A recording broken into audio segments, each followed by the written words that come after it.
have many things in my desktop. Okay.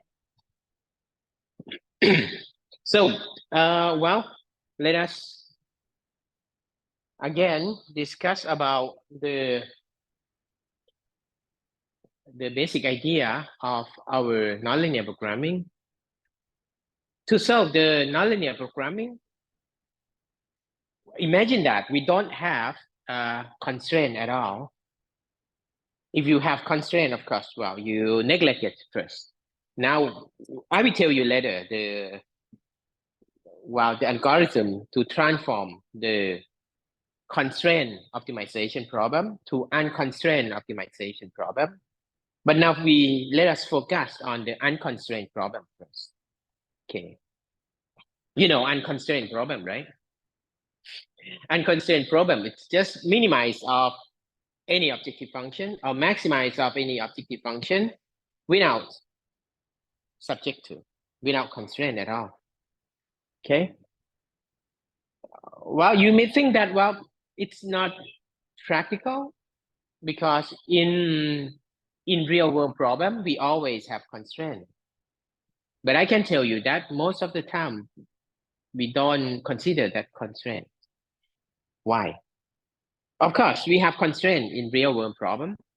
However, if the constraint is too far away from our area of interest, you know that your optimum point lies in this region, and you know that that region is quite far from the constraint. So in that case, you don't have to consider constraint, right? Okay.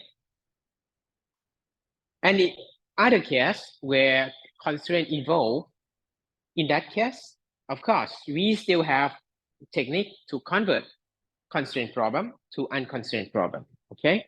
So for the sake of simplicity, we focus on the unconstrained problem first.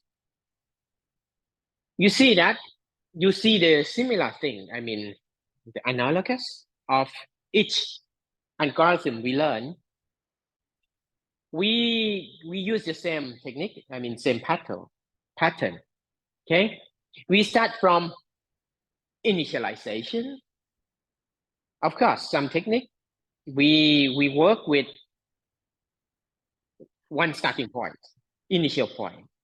But some other technique use several points, right? For example, in simplex method, you need 3 points, right? Okay. Okay, but anyway, we work with initial feasible solution. That means you need feasible solution, okay? But how many of points you need? It depends on the algorithm you have, okay? Algorithm you use. And it must be feasible solution. What does it mean? Those initial points must be feasible, okay? Must, lie in the feasible region, our feasible region, okay? And the major part of the algorithm encompass the iterative process. Okay, the second item, iterative process. In this iterative process, it involves evaluate the objective function first and adjust the decision variable in a way that seeks to improve the objective function, okay, while still adhering to the constraint. Okay, the null point must lie in the feasible region, okay, and we keep testing the objective function, okay, and then termination, okay. But iterative process, you see that we use what information we use. Okay, we start with initial trial point, right? Initial feasible solution. And we use suitable direction. Okay. Find suitable direction, SI, that points in the general direction of the optimum. Okay. So once you have suitable direction, what else do we need? We need appropriate step length. Okay. We work with find an appropriate step length. Okay. There are two things. You see what we learned previously. We learn how to find the step length. Okay. And we learn how to find a suitable direction. Okay. And you see that we learn a lot of so many techniques. Those techniques focus on finding different direction. Okay. Imagine that you try to minimize something. Yeah. The objective function. If I drop you in the middle of the wood, okay, in the middle of forest, okay, and I ask you to find the minimum point, what are you going to do with this technique? The first, of course, you need initial point, right? Yes. The place where you drop is the initial point. And what else do we need? Direction, right? How to find the direction? Okay, you learn of so many techniques to find the direction, right? What is the steepest? You remember steepest descent direction, right? Steepest descent direction is negative gradient direction. What does it mean? It means that the steepest slope. Of course, if you are at the on the edge, all right, you're going to jump down the edge because that is the steepest direction, right? But I cannot guarantee whether you will survive from jumping or not. Okay. But if you don't want to use steepest descent direction, can we go down to the bottom without using the steepest direction? Yes. So that means any directions work as long as those directions has it's a descent direction, right? Okay. So you see that any direction works as long as it leads to the objective function having smaller value, right? Of course, it's not so efficient compared with steepest direction, okay? But for steepest direction, you cannot survive, right? In a sense of mathematics, it's not robust, okay? Because it's too steep, okay? Because even very small distance, you decrease a lot, very large value, right, of objective function, okay? So that is too sensitive. You cannot go down with that direction. Okay. Try to think about the suitable direction. What algorithm we have learned. Okay.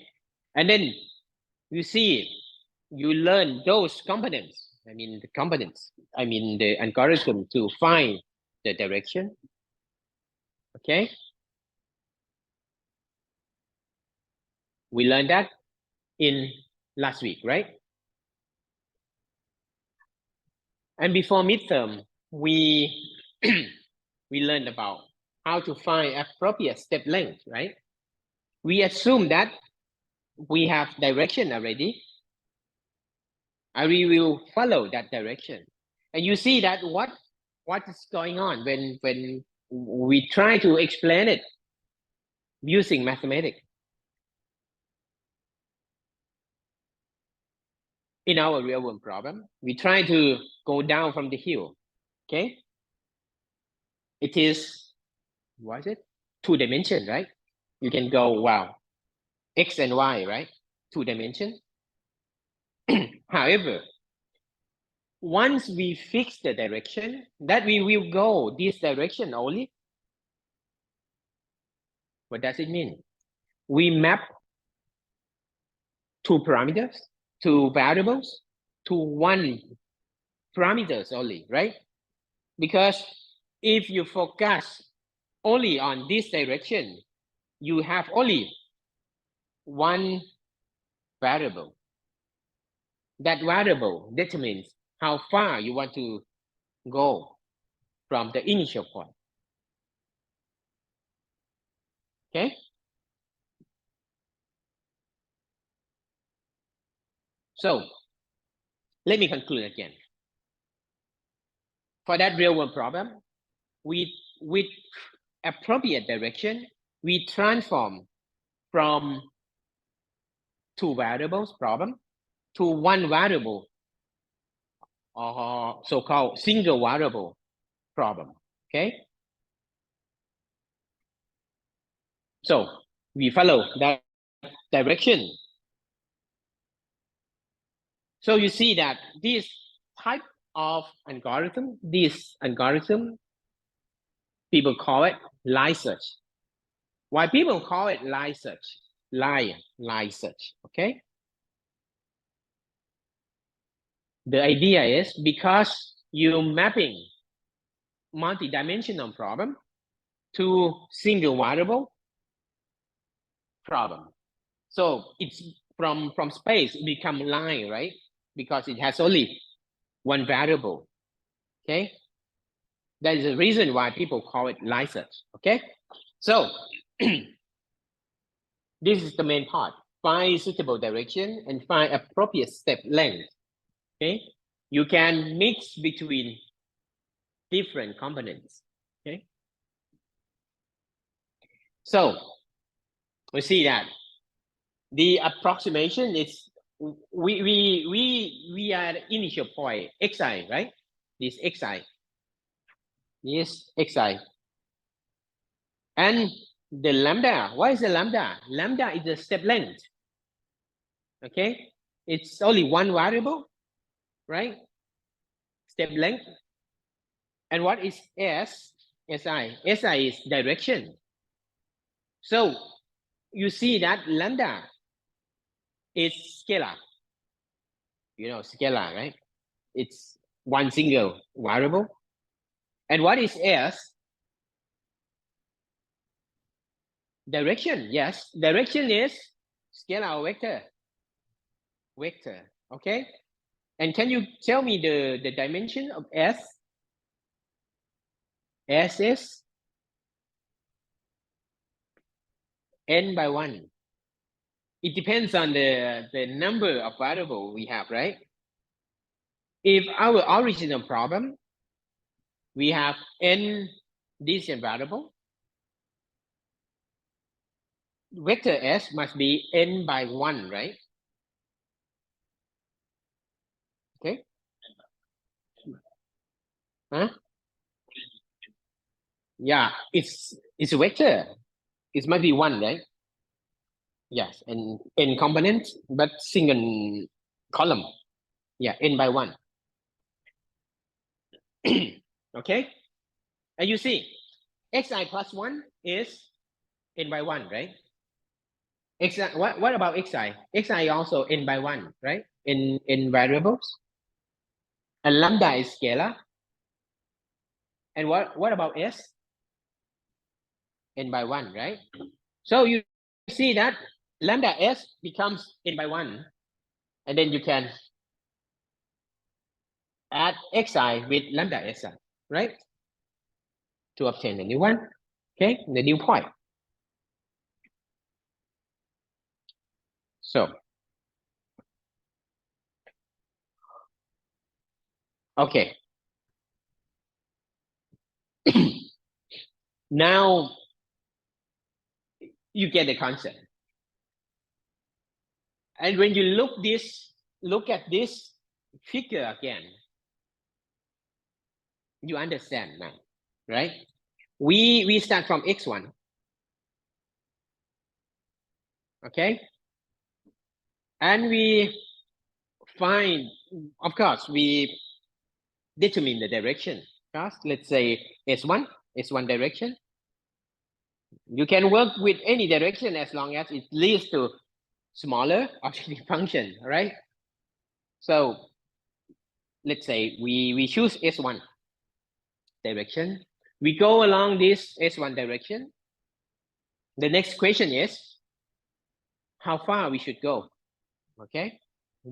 For example, lambda 1. Okay?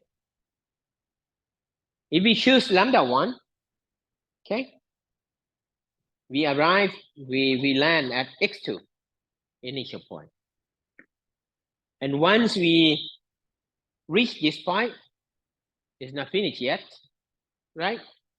So we again find a suitable direction. Okay, find a suitable direction. Let's say we go this way.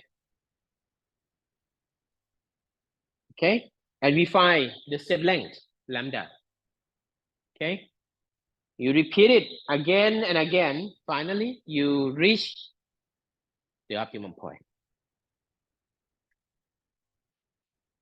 Okay, but anyway, imagine that we are working with unconstrained, okay, unconstrained optimization problem.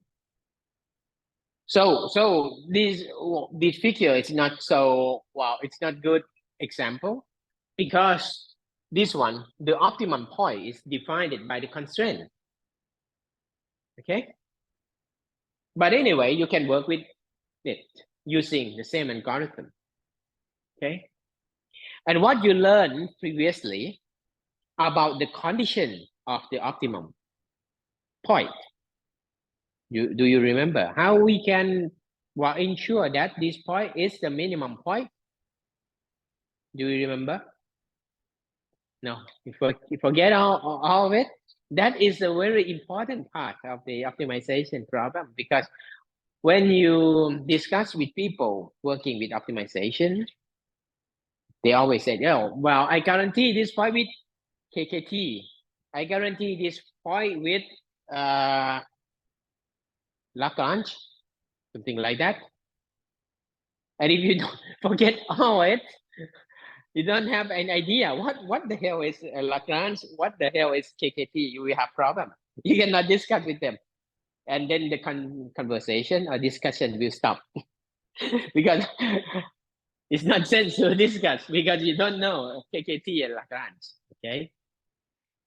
So one way to guarantee the optimum point, well, by using the KKT. Okay. Do you know the difference between Lagrange and KKT? KKT is Courage-Kuhn-Tucker, right? What is the difference between KKT and Lagrange?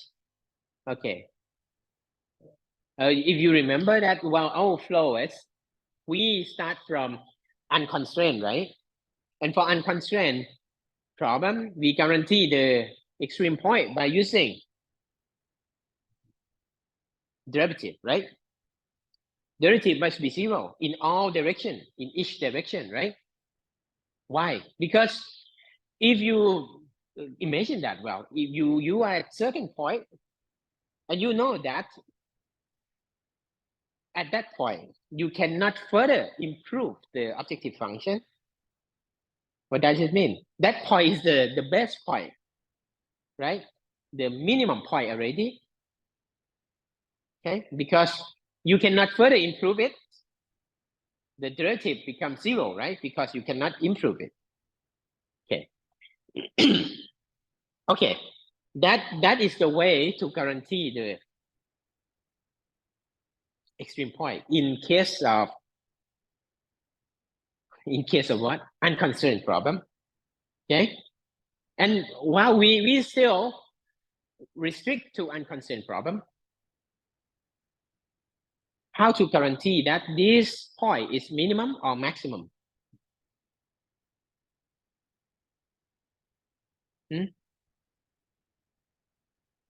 Once you got the extreme point, you don't know. You have no idea how to tell that this point is the extreme. What type of extreme point? Minimum or maximum? Hessian, right? Hessian. Okay. If you're working with one variable, single variable, of course you don't need Hessian, because Hessian is metric. It's useful for multidimensional, right? Okay. And what we need? We need a convex, right? To guarantee the curve must be convex to guarantee that this point is minimum point, right? Okay. And the next thing, when we move from unconstrained to constraint problem, the first thing we handle constraint is equality constraint, right? Not the inequality. We start from the easiest one, equality constraint. To guarantee the equality constraint, how to do that? Yeah, the condition that define the minimum point.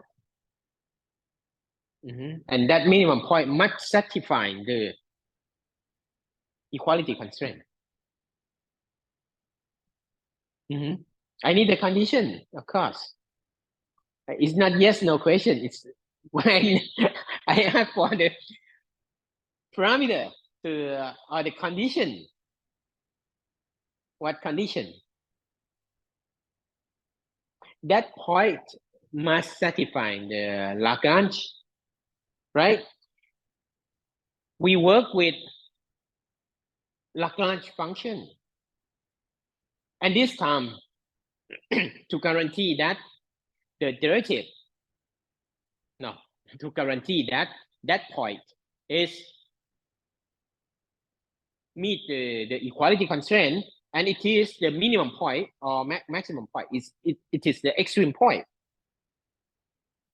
We need Lagrange function, and the derivative of the Lagrange function in each direction must be 0, right? You see that we move from the objective function, the real objective function, to the Lagrange function instead. And the Lagrange function, you know, what is the Lagrange function? Lagrange function can be constructed by what minus lambda. We start from the objective function first and subtract it by lambda of the constraints, right? If you have multiple constraints, it's all right. You can add, yeah, one constraint and one Lagrange multiplier. Okay. You need it again. This condition, you need it, all right? Even you use numerical like Lyserch, but remember that those conditions can be used to guarantee that this point we should stop, right? We arrive at the minimum point already, okay? So we need such condition, okay? And the next case is when we have inequality constraint, what to do? Of course, Lagrange multiplier cannot be used in case of inequality constraint, right? Yes, you need KKT condition. Okay. Okay, Courage-Kuhn-Tucker. Okay. So, well, if we have a problem, optimization problem, and I give you one point, can you tell me whether this point is a minimum point or not? Or maximum point or not? Huh? You can use anything. You don't have to solve the problem, but I give you this test whether this point I gave you is the minimum point or the extreme point or not. No, I gave you already the point. Are you going to use KKT to find the extreme point again and compare with my given point? Yes, you use KKT or Lagrange, right? It depends. If the point I gave you satisfy the KKT condition, yes, it's guaranteed that this point is the extreme point, right? Sorry, I cannot tell minimum or maximum because we need other conditions to guarantee the minimum or maximum, right? But KKT can tell us whether this point is extreme point or not. Okay. Okay. So you get an idea. Next time, if I give you the problem and then I give you the point, any maybe random point, I saw that point already. So you have idea how to test whether this is the extreme point or not, right? Because you have to set up the KKT condition and test it whether this point satisfy the KKT condition or not. All right. Now, can we apply those ideas in this algorithm? Yes. You see that our algorithm, we have to test or repeat this iterative process, right? And each iteration, we obtain new point. Okay, always you get new point. And the question is, how can we terminate that iterative process? If we don't have any condition, of course, it's run forever, right? Okay, so of course, one way is to guarantee. We have to check whether the point we obtain is is the extreme point or not, right? Now you have idea.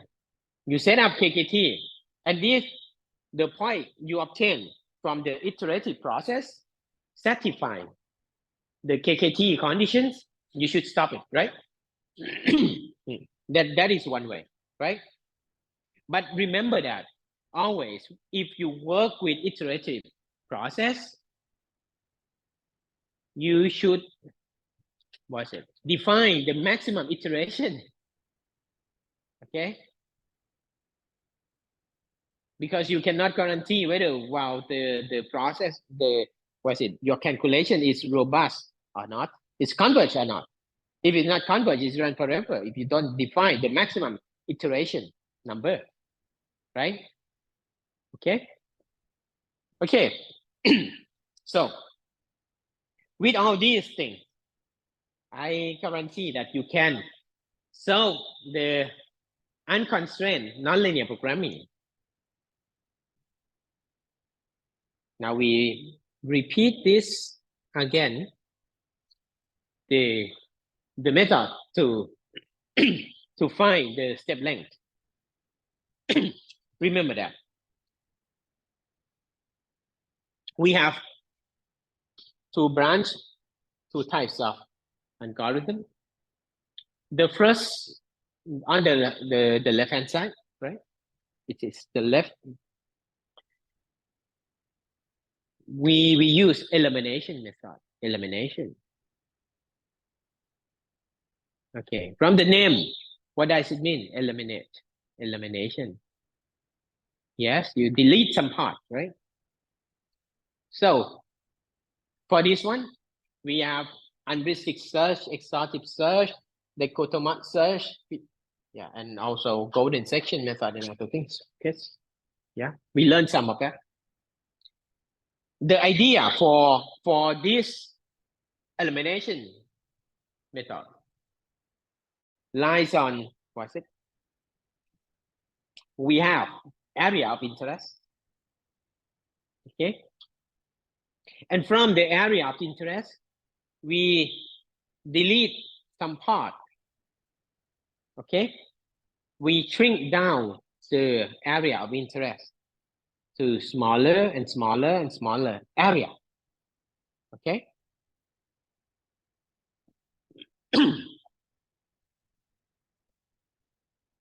And on the right hand side it is interpolation method. What does it mean? Interpolation. Interpolation method, well, you have one point and you interpolate for a new point, next point. Okay. So we start from the elimination method first. For the elimination method, all the algorithm we have use the same idea. I mean, it's fundamental. We have to assume that our area of interest is unimodal. Okay. What does it mean? Unimodal. Uni mean one, right? It's only one mode. Okay. No inflection point in that. So in the area of interest contains only one minimum point. Okay. We cannot have maximum local, I mean relative, a local maximum and local minimum in the same area. Right? It's important, right?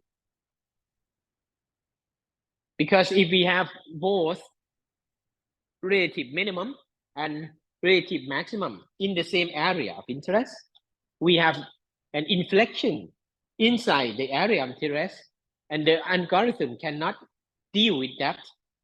Okay, because our assumption is the objective function in the area of interest must be unimodal. Okay. นั่งเก้าอี้ดีๆเดี๋ยวเก้าอี้พัง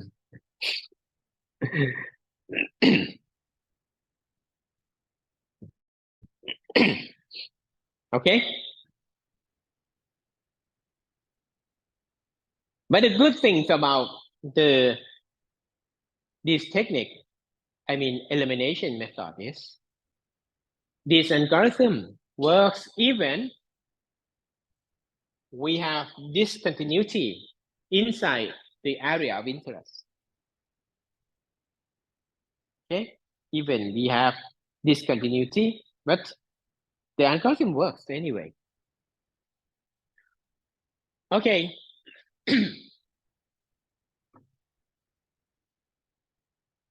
Okay, the idea is if a function is known to be unimodal in a given range, okay, we have a given range, the interval in which the minimum lies can be narrowed down.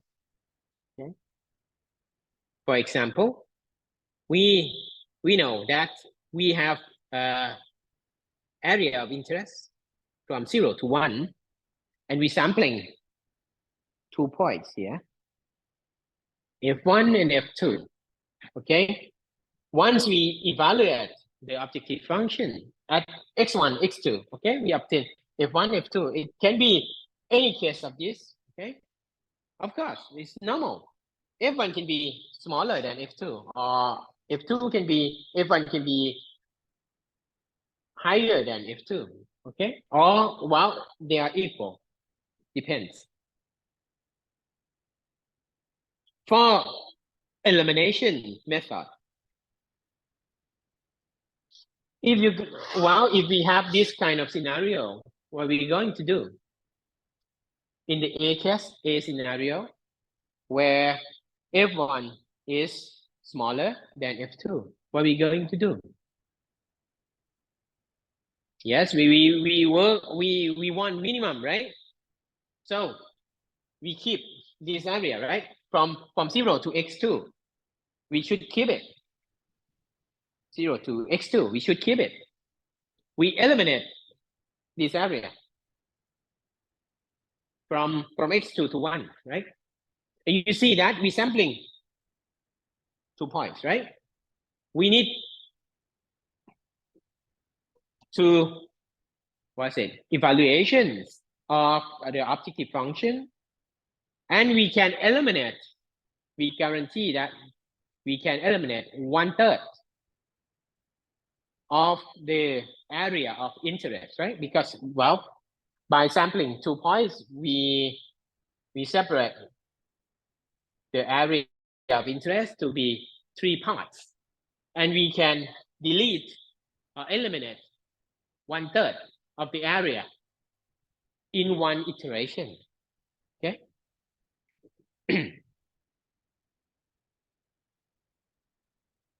What about the case B? Case B.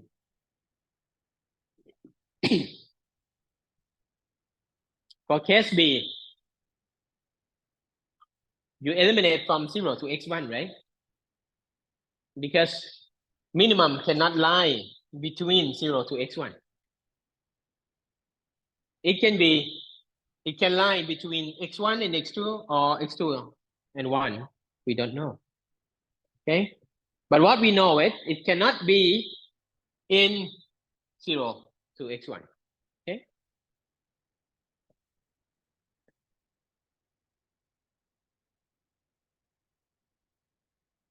You need explanation about this? No? Okay. Because, well, for the B case, it can, the real objective function can look like this, right? This, or it can look like this. We don't know, right? But what we know, it cannot go up and down here. It's impossible because it's unimodal. And the case C, we can eliminate the area from 0 to x1 and x2 to 1, right?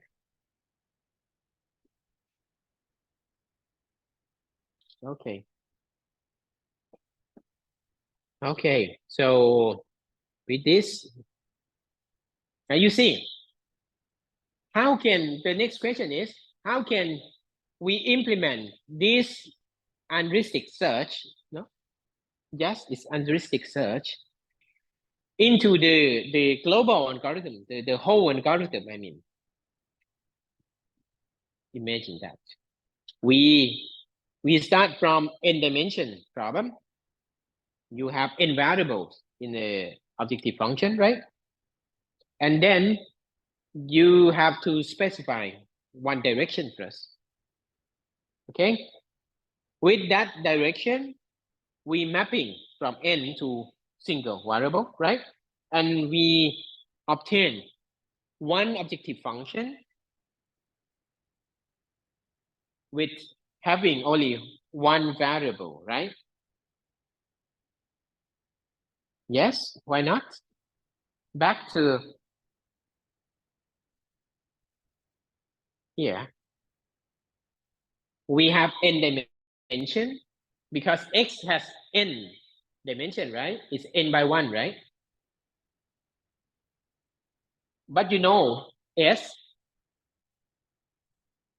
because you fix the direction with s already.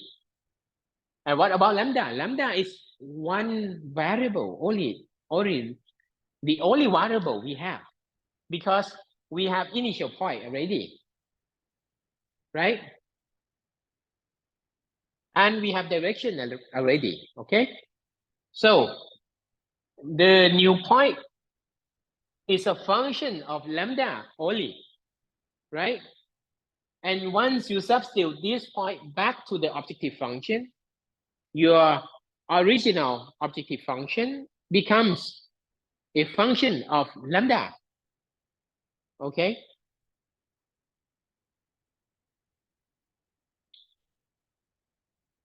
Okay.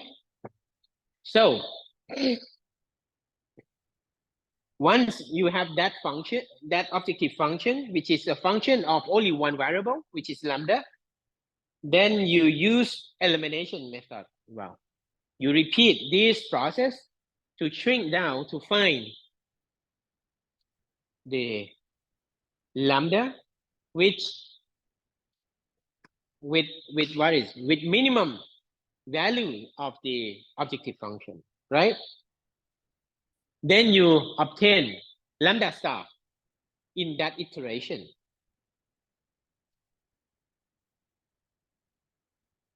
Okay.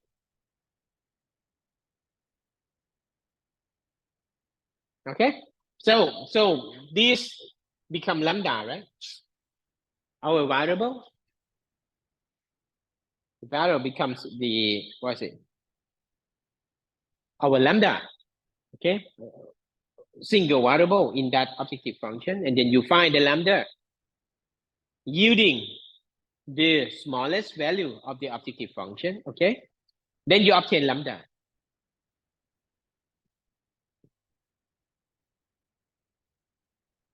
And what about the next step? What are we going to do once we obtain lambda in this iteration?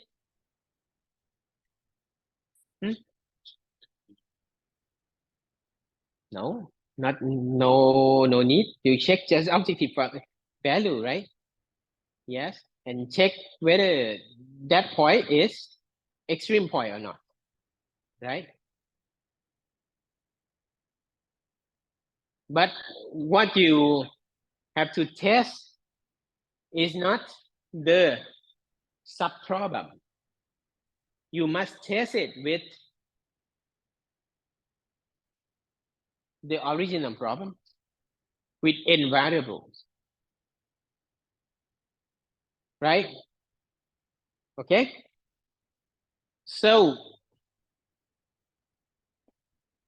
you see that back to this one.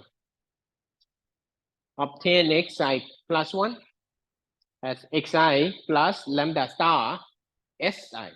Okay, we obtain lambda already. Okay, you see that we it's a kind of iteration process again to find the lambda. Once we obtain the lambda, okay, we find that this lambda obtain the smallest value of the objective function. You plug those, substitute the lambda back into this equation again. Okay, then you obtain a new point, right? Xi plus 1. The next step is the initial point plus lambda time with your direction. Okay.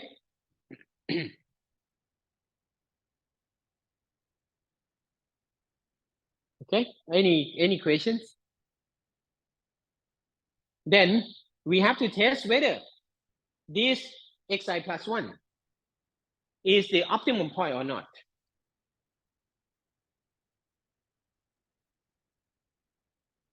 Okay, if it is not the optimum point, what we have to do? What are we going to do? Of course, continue, but what is continue? The next step is find from this xi plus 1, right? This one becomes our initial point, right? And then we find the new direction by using any algorithm you learn, okay? And with that direction, repeat it again to find new lambda, okay? And if we use heuristic search, of course, you follow the heuristic search. Whatever you have, you use it. You can use it. Okay. Now you know the function of each component, right?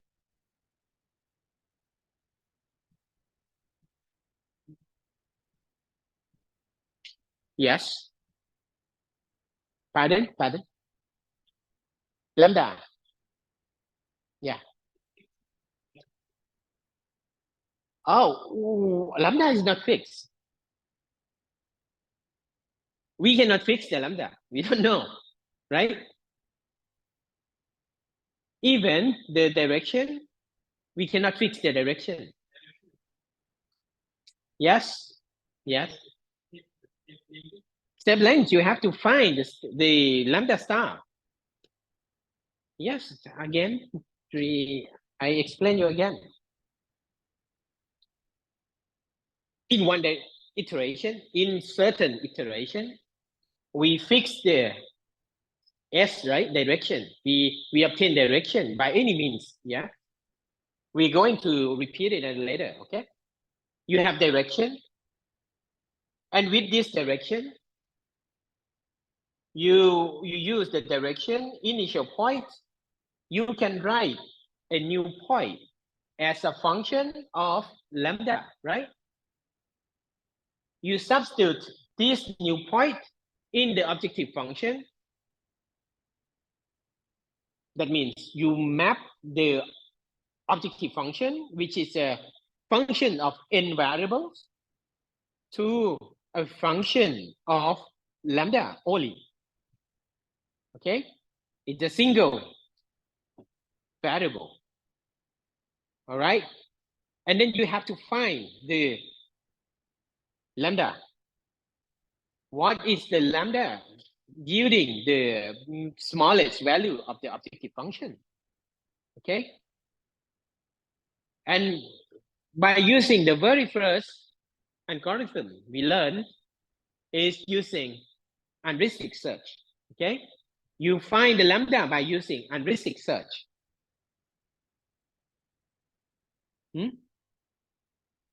Is it okay for you? Okay.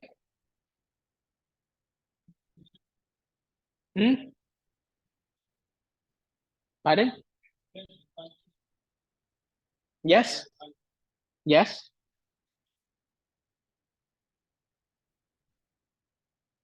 No, not derivative. What do we use in the heuristic search? Heuristic search. Heuristic search.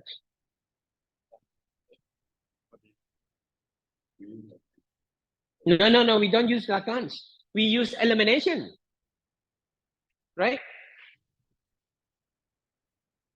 We use elimination. We use this idea. You have f as a function of lambda. Okay, you express the objective function as a function of only lambda.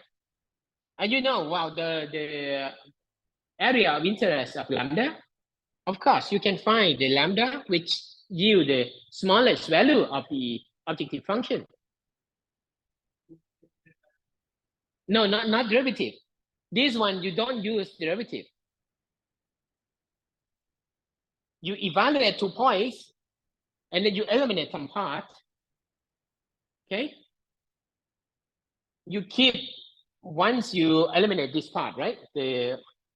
For example, the first case, the A case, you eliminate x2 to 1, right? You got this area, and you sampling again 2 points, and then you eliminate some part, right? Okay. You may have question that, well, why don't we repeat such a very inefficient method? We can use derivative.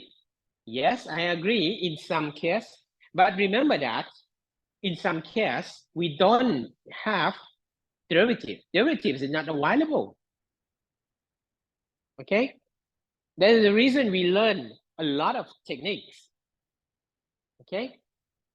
It is, well, of course, in some special case, in some case, of course, you can implement derivative. It's very easy. Like, yeah. Or you can use Newton method or anything. But what I want to tell you, to explain you about how to use heuristic search with line search. Okay? You have the idea of the whole algorithm that we find the direction and we find the step length, right? And you see that we have a number of techniques to find the step length. Okay?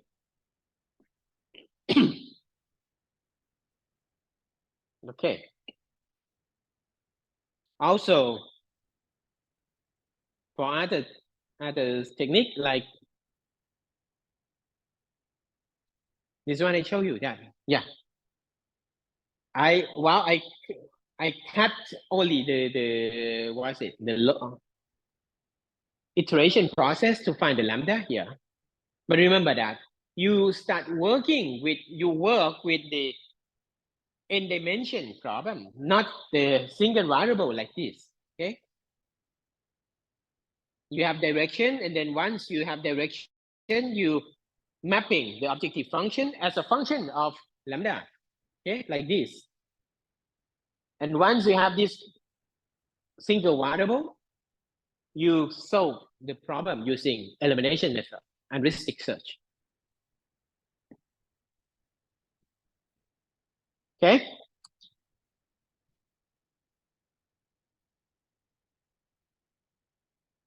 And the next technique is, of course, it's still elimination method.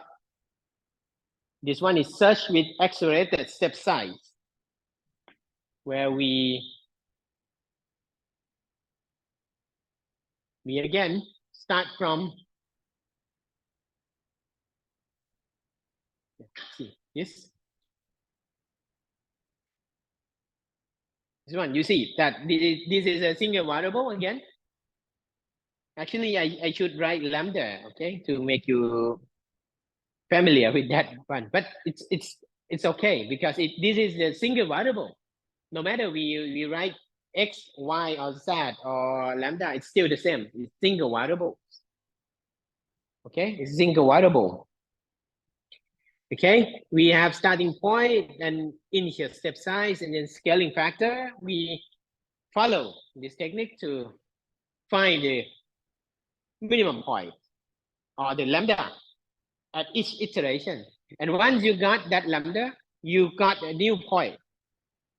And once you obtain that new point, you have to find the direction again and repeat it again. Okay, or using exhaustive search. Remember this algorithm we learned already before the midterm. For exhaustive search, well, we divided the area of interest to multiple parts, and then we sampling some, not some, every point, because we divided already. So at each point, we evaluate the objective function, right? Okay, for example, this. Yes,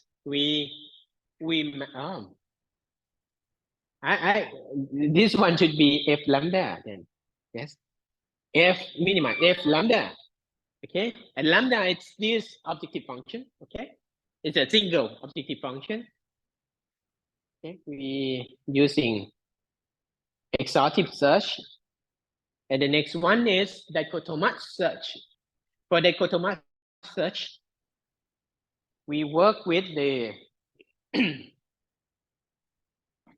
the middle point, okay, the interval point. And from that interval point, we move to the left-hand side and right-hand side, okay, we by subtracting with delta, okay, half of the delta, and well, at delta.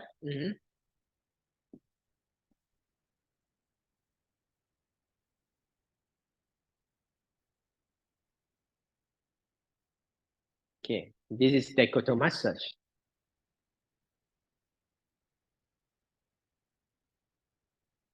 This is using dichotomous search, all right? Yes.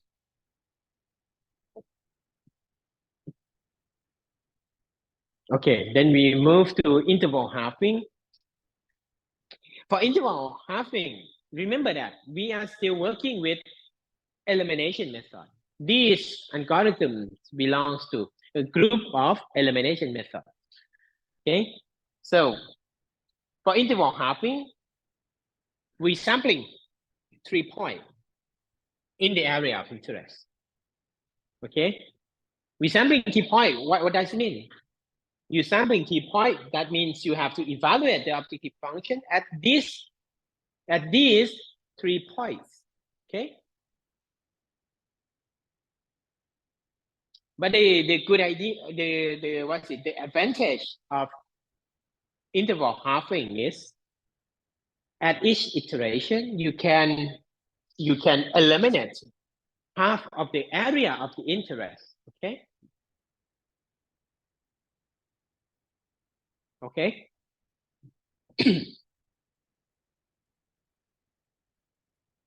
Okay, or it depends on the outcomes. Okay, which area should be eliminated. Okay, or both.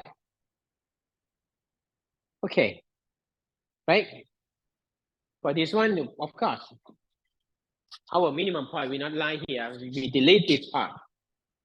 Or if turns to, well, the result turns to this scenario, we delete this part, the left-hand side part. And for this one, you can eliminate this part, the left-hand side part and right-hand side part. So you see that half of the area are eliminated at each iteration.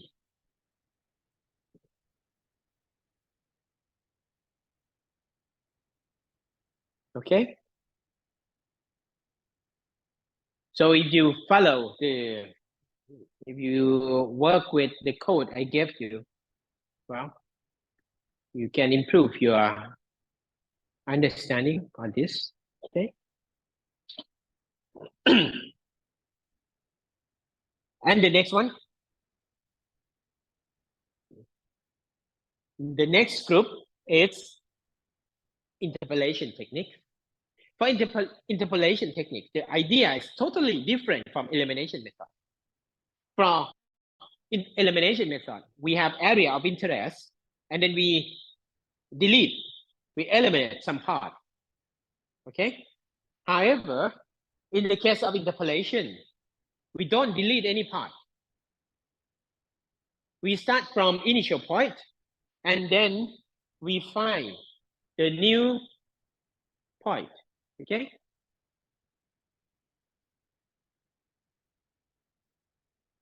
Remember that. These algorithms we are discussing are the algorithm to find the lambda only, okay? The step length only, not the direction. In the whole algorithm, at each point, you have to determine the direction first and determine the step length, determine lambda, right? Then you get new point. And once you arrive at new point, you find the direction and repeat it, okay? But what we are discussing now is just the method to find the lambda. Okay, so you see that even the problem finding the lambda, it's an iteration process. Okay, it's kind of iterative process. Okay, for this one, quadratic interpolation method, we approximate the objective function as a quadratic function. Okay, and once we approximate it as a quadratic function, we know that the minimum point of this quadratic function is at this point, b minus b over 2c, just like that.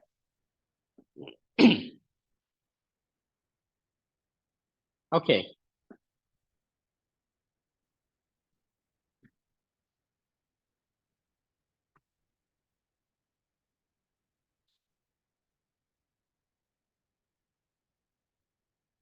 Okay, so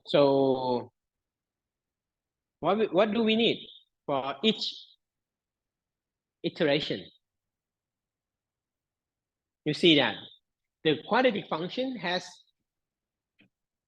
3 parameters, ABC, 3 parameters.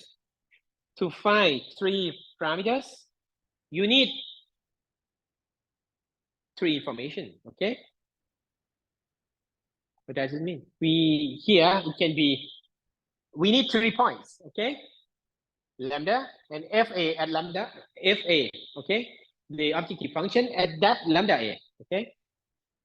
Or lambda b and lambda b, the objective function at lambda b, lambda c and fc. Okay. And by using this information, we can find ABC, right? And we can find the lambda star. Okay.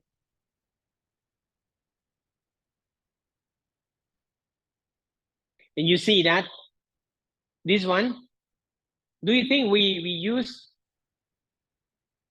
derivative of the objective function? What do you think? Yes or no? Yes or no question? No. We don't use the derivative of the objective function. Okay. We just use 3 points from the objective function to construct a quadratic function. Okay. And then from that quadratic function, we approximate the minimum point. Okay. By using, what is it? The knowledge of the derivative, of course, but it's not the derivative of the objective function itself. Okay.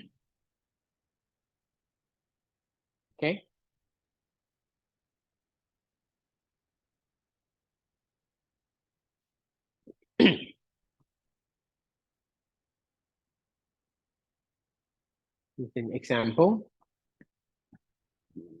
For example, we use 3 points at lambda is 0, lambda is 2.5, lambda is 5, and then FA, FB, and FC. Okay. From this information, we approximate ABC, right? Once we obtain the ABC, then we can find a minimum point, lambda star. Okay. Once we got that lambda star, yeah, lambda star. Once we got that lambda star, you can, what's it? You find a new point in the original problem, and then find the direction again and repeat it again. Okay. And the next one is cubic interpolation. Okay. For cubic interpolation, it's more or less similar to quadratic interpolation, but this time we approximate the objective function as a cubic function, right? Cubic function. Okay.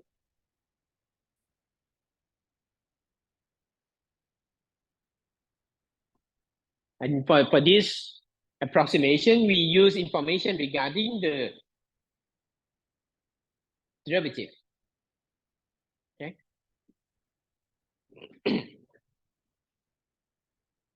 Okay. Then you can find the lambda star, right? Minimum point. Or you can use Newton method. For Newton method, it's again, it's a kind of approximate the objective function as a quadratic function. But what is the difference between this Newton method and the quadratic interpolation? What is the difference?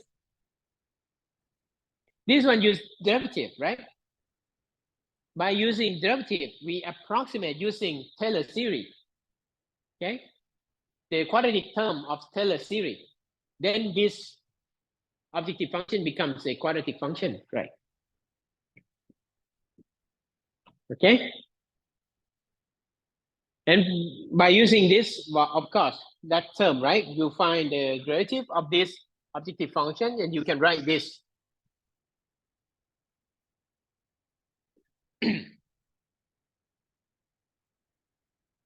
You see that one important, yes. Pardon?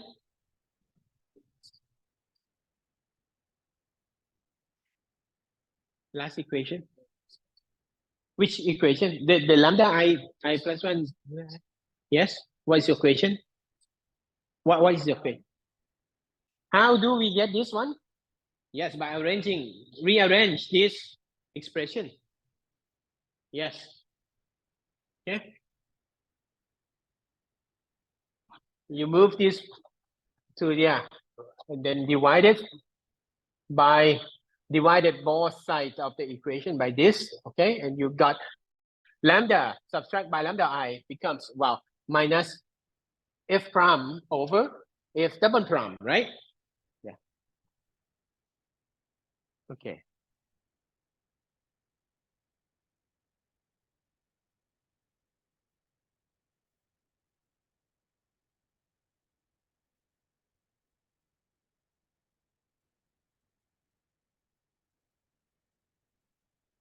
And the last one we call quasi-Newton method. Well, quasi-Newton method, it's actually it's a, well, more or less similar to Newton method, but this one, for quasi-Newton method, we don't use the real derivative, the analytical version of the derivative. Okay, we use numerical approximation of the derivative.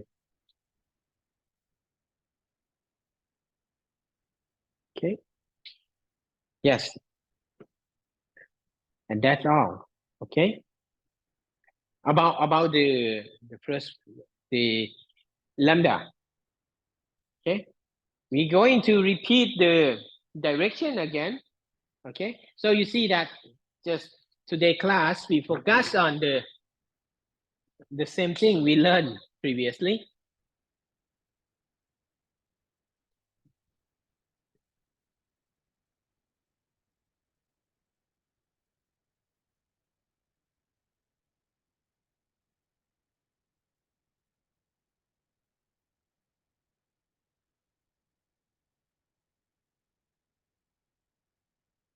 Okay. So now you see the whole algorithm. Don't pay attention to the slide. Just listen to me. The whole algorithm to solve the nonlinear programming, we need two things in the iteration process. We need direction and step length, right? We discussed a lot of methods to find the step length, right? Now we move to the direction. Okay. For the direction, of course, the very inefficient method like random search, grid search, univariate. Yeah. These things are quite not so efficient. Okay.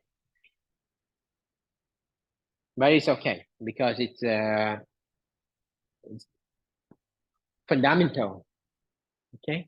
For random search, of course, we random the direction. We go randomly. Okay. And the idea is just random it. You walk, it's random walk. You walk anyway. If it's you obtain a point which is bad, worse than the current point, throw it away. Find a new point, right? It's a random. Okay.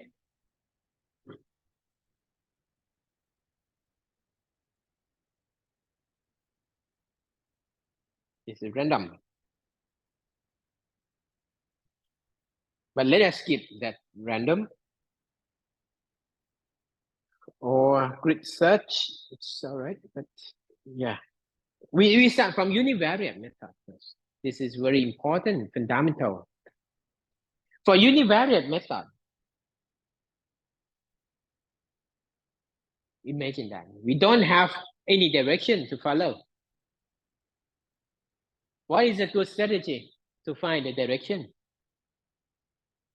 Imagine that you have coordinates, all right? You have virtual coordinates.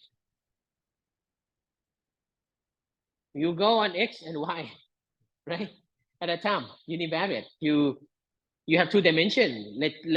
Let us use the what is it? East, north, west, south as our coordinate. The very simple is, of course, if you say you are at one point in the wood, you go to the left hand side or right hand side, you go to the east or west, try east or west. It's the same direction, right? East or west, same direction, same, but different. It's opposite direction, of course, but we can write it at the same coordinate. Just test whether you go to the east hand side, is it improve your objective function or not? Or you step to the west, is it improve? Does it improve your objective function? Okay. You test with a positive or negative. If you step to the east and it improve your objective function, what are you going to do? Yes, just go continue that way, but find the lambda star. Okay. Previously we learned, right, how to find the lambda star. Okay. And once you obtain the lambda star, you arrive at new point. And because we already optimized that east-west direction, now it is the time to test north-south direction. Okay. You test, you step to the north and step to the south. Which one is better? Which direction is better? Any direction improve your objective function, you go that way. Yes, of course. And find the lambda star. Okay. And you arrive new point. And then what else? Of course, we already tested south, north, south. Then again, we test the east west again. Okay. Repeat this. Right. Yeah, let us here. What is this? Okay. We are at the 0, 0, right? Origin. And then we use the first component as our direction. Okay. 1, 0. Of course, you see that I write this way to save the space, but actually it's written this way. It's a column vector. Okay, its transport is there, right? This is transport. Okay, so we test that objective function of a current point, and then you see that we move to the small by using small step length on this direction, okay, to the positive side and negative side, and then you test the objective function, and you see that we go to the negative side, we improve the objective function, right? And then from this, you see, it look very similar to what we learned, right? X2 is x1 plus lambda, lambda, and times with our direction. Okay. So the new point is minus lambda 0, right? We substitute this back to the original objective function. Then we obtain the objective function as a function of lambda only. Then it is a time to play with lambda. You can use elimination method, quadratic interpolation, whatever you want. Okay. But here, to save the time, I know this is a quadratic function, right? So I don't approximate anything. I use this, yeah, to find the minimum point. Then I obtain the lambda star. Okay. What does this mean? for lambda star. For this, if we are at that 0, 0, and we look along the direction of 1, 0, only this direction, the lambda of quarter, okay, this quarter, 1/4, is the minimum point, okay, along that line only, okay. But this is not the solution, right? Because this is the minimum point along that line from that initial point. Okay, and you see, if we choose to work with this direction first, 0, 1 first, we obtain different minimum point, right?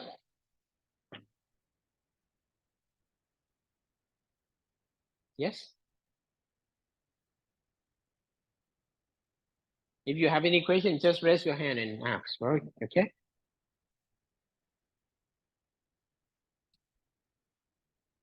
Okay. You see that it's full of iteration because for the problem, the original problem with n dimension, we we determine the direction first, and then in one direction we may use the iterative process to find the lambda star, right? But in this case, we don't use, to save our time, we don't use the iteration process here. Okay.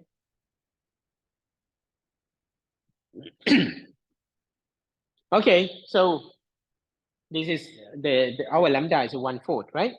We substitute back, so the new point is at minus 1/4, right? And 0. And at this point, now we're going to optimize along this direction. Again, new direction, of course.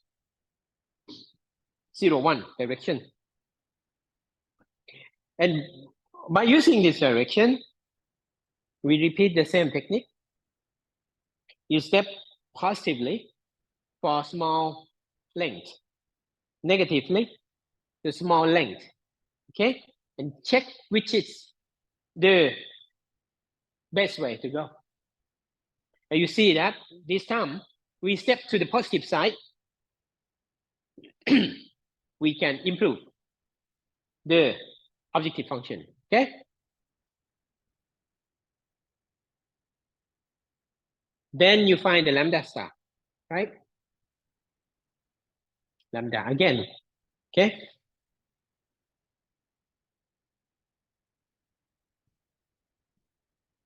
And you repeat it again and again. I have one question for you. You see that we start from this direction, 1, 0, and then we change the direction to 0, 1. Why don't we repeat using 1, 0 again? Why?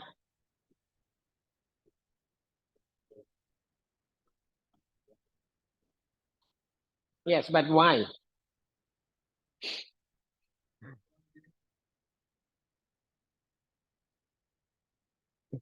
Yeah, the answer is, if you start from 1, 0, you obtain a new point, and you use 1, 0 again, I guarantee that you obtain the same point, because in the same direction, right? Because this point, the new point, also along in this line, right? If you use the same direction, of course, you still in the same point, in the same line, you obtain the same point.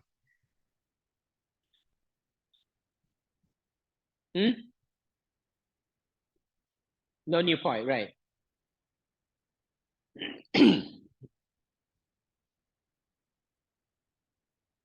Okay. And from that one, and you see that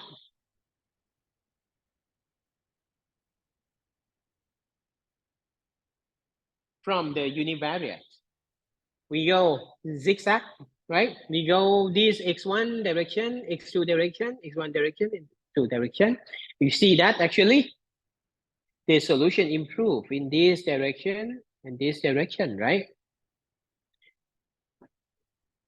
So at the beginning, at the a few iteration at the beginning, of course, we don't have many choice. We have to use univariate direction. However, from this direction, right, or from this point, the fourth point,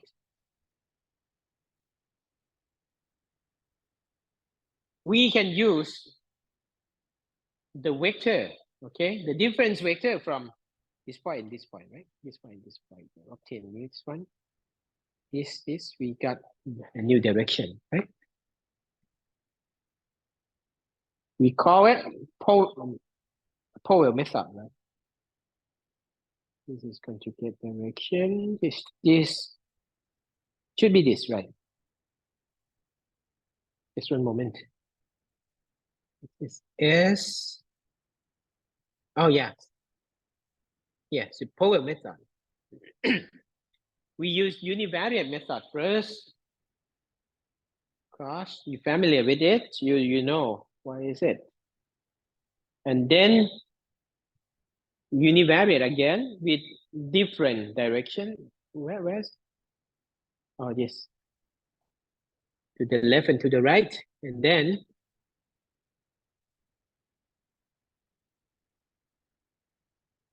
once we obtain x4, and then the direction becomes x4 minus x3. Okay. And you see that this direction is more efficient than the previous one.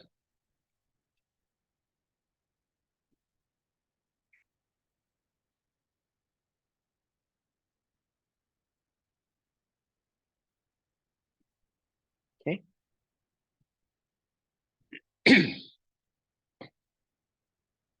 And now this one is interesting because you see that this one is not the method to find only the direction. This simplex method, the real name is neither something. Just one moment.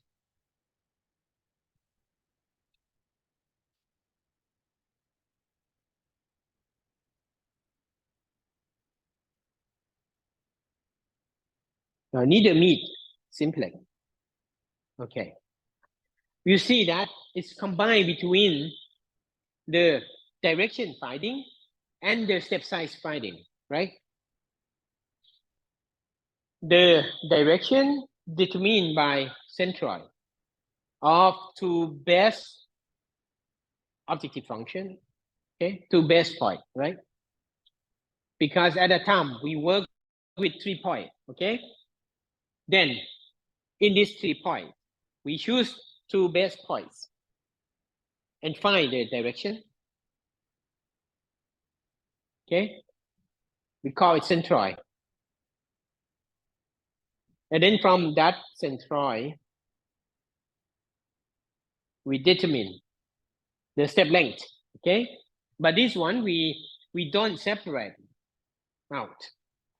I mean, we don't separate the algorithm to find the lambda and the algorithm to find the objective function. No, the direction. Okay. But anyway, you see that this one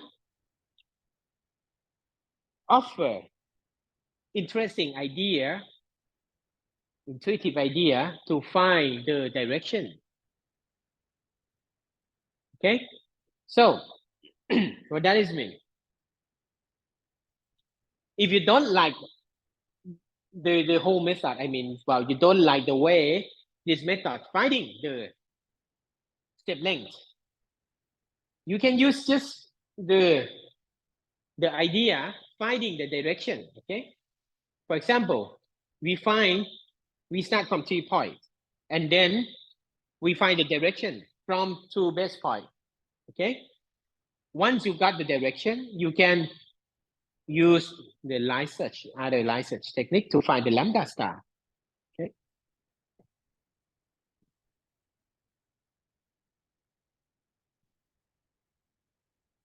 Okay, you got the idea?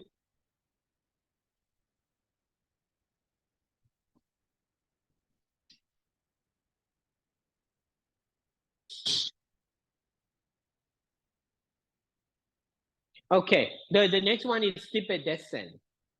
For steeper descent, of course, we use gradient. We use gradient to find the direction. Our direction is negative of gradient. This one. You find the gradient, you take negative. Okay.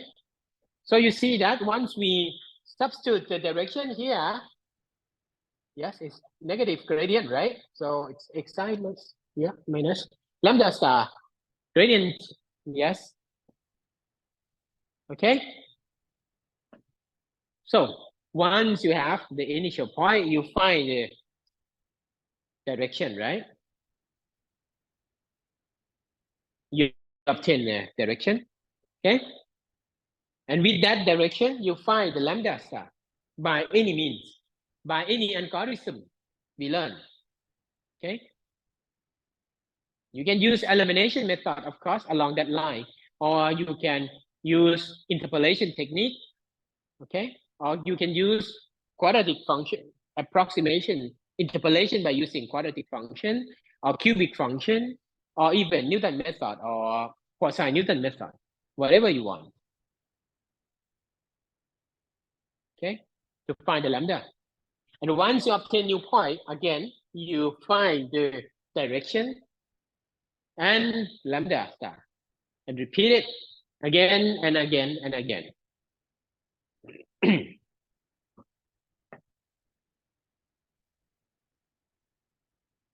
Here is our example.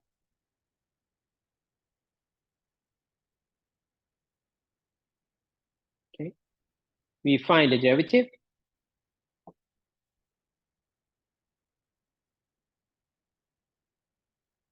Yes, and find the lambda. Where is the lambda here? Okay, because the objective function, this objective function is quadratic, so we can find the lambda star very easy.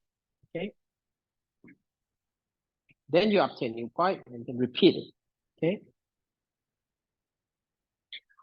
or you can use conjugate gradient Fleischer-Leaf method. Okay, this also works with well, gradient. Okay, derivative. You need derivative.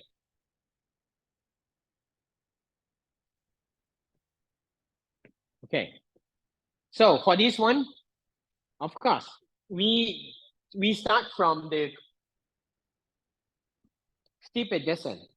Okay, but the next iteration, we don't use steeper descent anymore.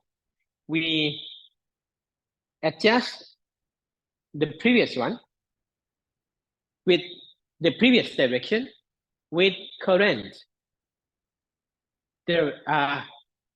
derivative, current gradient.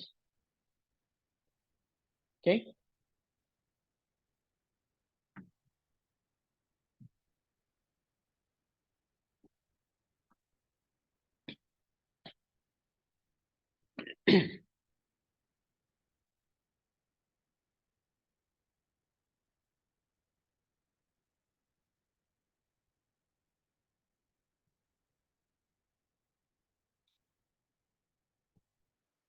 Okay.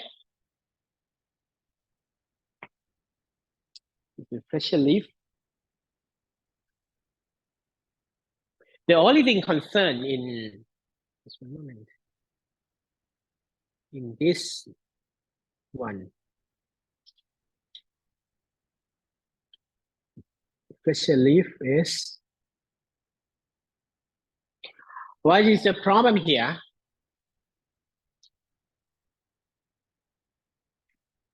What do you think? What is the problem? No, we don't have any problem. No, you have to guarantee that we don't have singular matrix here, right? Singular matrix. It's in scalar, it's divided by 0. Okay, you have problem when it's divided by 0.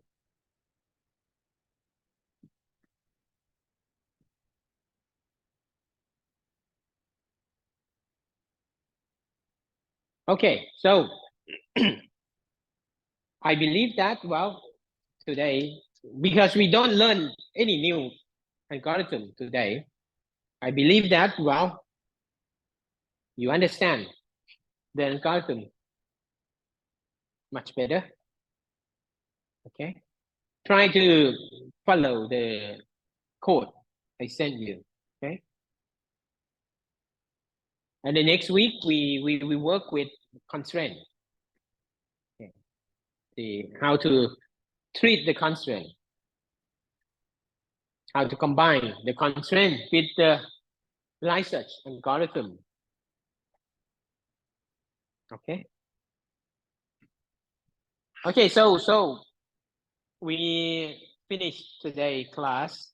Let us dismiss the class.